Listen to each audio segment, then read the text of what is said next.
Bonjour à tous, bienvenue dans ce 9e épisode de l'original. Aujourd'hui nous allons parler argent, non pas pognon mais plutôt métal. Nous allons apprendre à mieux connaître ce métal aux propriétés physiques et chimiques assez particulières. L'argent est à l'origine de beaucoup de choses dans notre monde, c'est un sujet qui m'a été demandé par Géographique de la communauté Coréus et j'espère de tout cœur qu'il vous plaira à tous.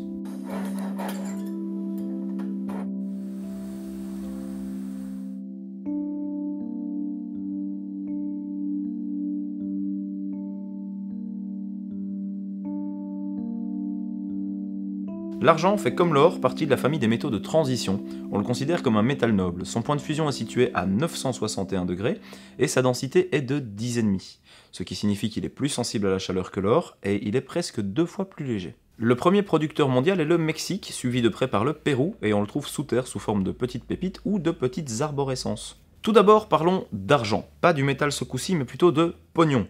Pognon qui tire son nom argent, de l'argent. Ok, ça va, je pinaille un petit peu.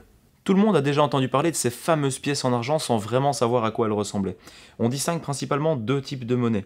Celles qui circulent dans vos mains, ou les miennes, et celles destinées exclusivement à la collection. Les monnaies de collection sont exactement les mêmes que les monnaies circulantes. Elles sont simplement un peu mieux finies, elles sont fournies avec une petite boîte, une petite capsule et un petit certificat. Elles peuvent être utilisées comme moyen de paiement exactement comme les monnaies circulantes, mais elles ont souvent plus de valeur.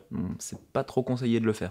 La production des monnaies circulantes en argent ne s'est pourtant arrêtée qu'il n'y a très peu de temps. En France par exemple, les dernières pièces de monnaie en argent circulantes ayant été frappées sont les 5 francs de type semeuse.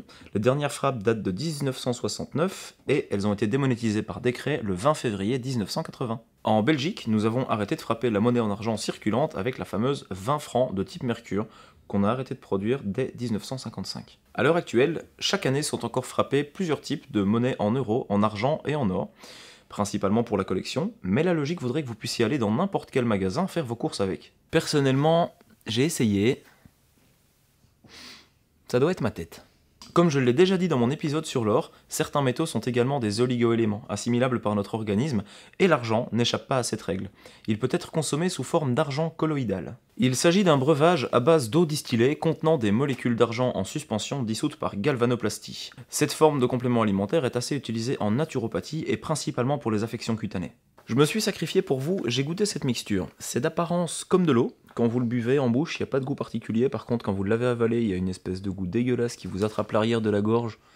C'est pas très agréable. Sachez cependant que si vous abusez de ce breuvage, vous risqueriez de vous retrouver dans le même cas que Paul Carazon, un Californien qui est atteint d'arginisme, et du coup il a la peau bleue. Les médias l'avaient baptisé Grand Schtroumpf. Bravo, c'est fin.